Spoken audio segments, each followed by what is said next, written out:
हमारे साथ इस समय नरेंद्र मोदी जी खुद मौजूद हैं। मोदी जी, ये बताइए कि जिस तरह से आप चुनावी सभाएं कर रहे हैं, क्या लगता है आपको कि बहुमत मिल जाएगी? जो एग्जिट पोल्स आ रहे हैं उसको क्या आप मानते हैं? सिंगल लार्जेस्ट पार्टी बीजेपी बनेगी और सबसे ज्यादा बहुमत के साथ, पहले से भी ज्यादा बहुमत के साथ एनडीए दिल्ली में सत्ता पर आएगी। और पहली बार कांग्रेस के इतिहास में होगा कि वो 100 अंक को भी शायद पार नहीं कर पाएंगे, क्योंकि उत्तर प्रदेश, बिहार और झारखंड 140 सीटें, उसमें कांग्रेस पार्टी कहीं चित्र में ही नहीं है, लड़ाई के मैदान में नहीं है। इसलिए कांग्रेस पार्टी की हालत बहुत खराब है। यूपीए में जो उनके साथी हैं, वे भी कांग्रेस को परास्त करने के लिए पूरी ताकत से लगे हुए हैं।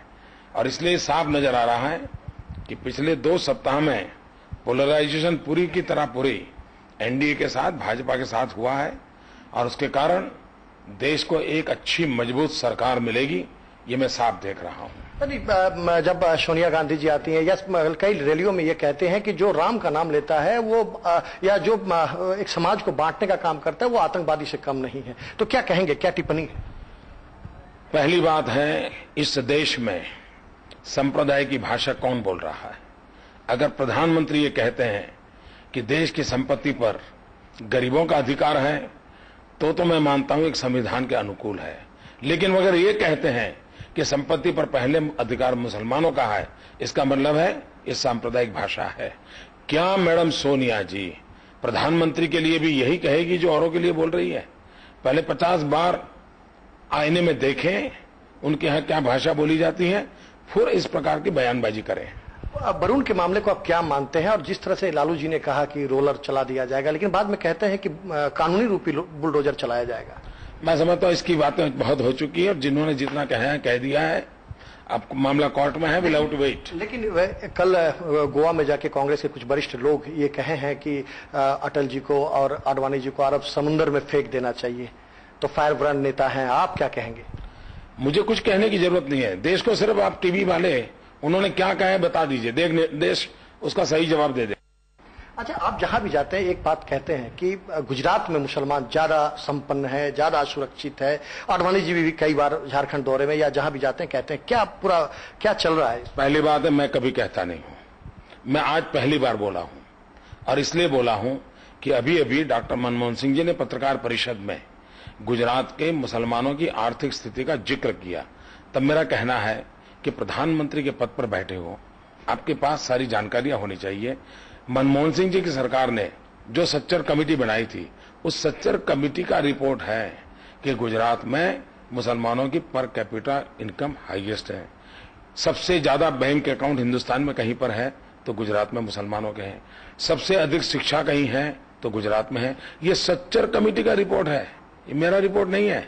और इसलिए प्रधानमंत्री ने कम से कम इतना जानकारी लेने के बाद बोलना चाहिए था।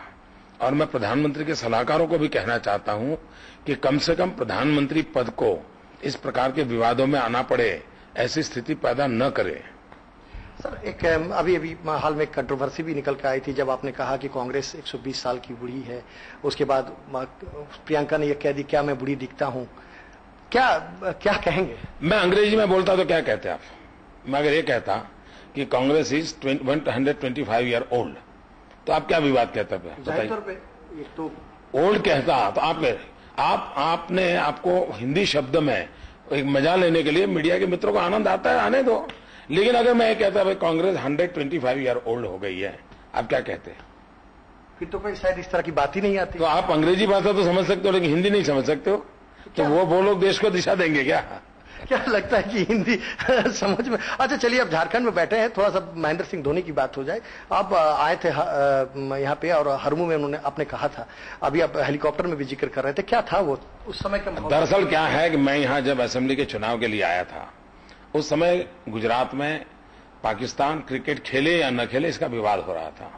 और पाकिस्तान से एक बयान आ गया कि हिंदुस्तान पराजय के डर से खेलने के लिए तैयार नहीं है।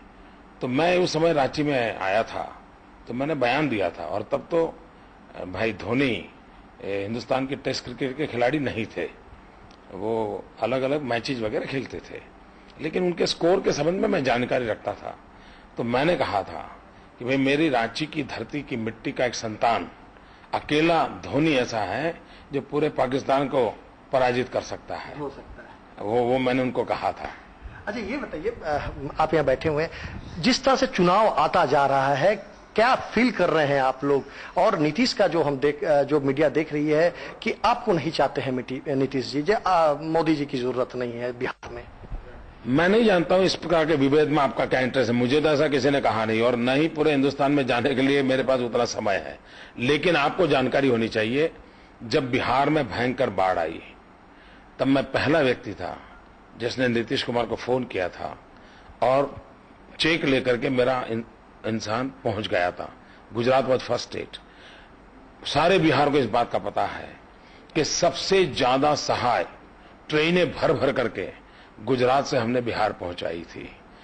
आपको ये भी जानकारी होगी कि मेरी 108 की एम्बुलेंस सेवा, इसकी 10 गाड़ियां और डॉक्टरों के साथ एक प्रकार के मोबाइल हॉस्पिटल पूरे उस बाढ़ग्रस्त इलाके में हमने पहुंचाई थी। हमारे गुजरात के एनजीओ को भेज करके महीनों तक लोगों को भोजन, गर्म भोजन मिले पीड़ितों को, इसके लिए बहुत बड़े बड़े कैंप लगाए थे। तो बिहार की जनता की सेवा करने का मुझे अवसर मिला। नीतीश कुमार की सरकार ने मुझे बिहार की सेवा करने का मौका दिया, इसलिए मुझे सेवा करने का आनंद है और इसके लिए मैं नीतीश जी का आभारी हूं। एक महत्वपूर्ण सवाल, आप जहां जा रहे हैं, मीडिया माइन्यूटली वॉच कर रहा है, आप राम की जगह आप सीधा विकास की बात करते हैं, वजह क्या है? राम राज्य ही तो विकास का नाम है। आपको विकास और राम राज्य में अंतर क्यों लगता है? महात्मा गांधी राम राज्य बोलते थे, महात्मा गांधी राम राज्य कहते थे। राम राज्य ही तो विकास का एक मॉडल है जहां घी दूध की नदियां बहती है। आपको पेट में दर्द क्यों होता है, ये मेरे मन में प्रश्न है। सर चलते चलते अंतिम सवाल, किस तरह से बनाएंगे सरकार? अगर मेजोरिटी कम आई तो क्या उसको कहां से लाएंगे? देश की जनता अगर वगर नहीं रखती है। देश की जनता एनडीए को, आडवाणी जी को पूर्ण बहुमत देने वाली है। देश की जनता को एक मजबूत नेता की जरूरत है, देश की जनता को एक निर्णायक सरकार की जरूरत है। और मैं पूरे देश में घूम रहा हूं, एक लहर दिख रही है जो एनडीए को पूर्ण बहुमत देगी। मोदी जी, एक बहुत याद ये जहन पे आ गया, लोग ये चाहते हैं कि इसके बाद मोदी जी प्रधानमंत्री बने। क्या कभी आप प्रधानमंत्री बनने का ख्वाहिश रखते हैं? गुजरात की जनता ने मुझे गुजरात की सेवा करने की जिम्मेवारी दी है और वो पूरी लगन से मैं कर रहा हूं। और गुजरात की सेवा देश के लिए ही कर रहा हूं। गुजरात में जितना विकास होगा देश के गरीब प्रांतों को काम आने वाला है। चलिए, ये है नरेंद्र मोदी जी, और जिनका साफ तौर पे कहना है कि जितना देश का विकास होगा, जितना गुजरात का विकास होगा, उतना देश का विकास होगा।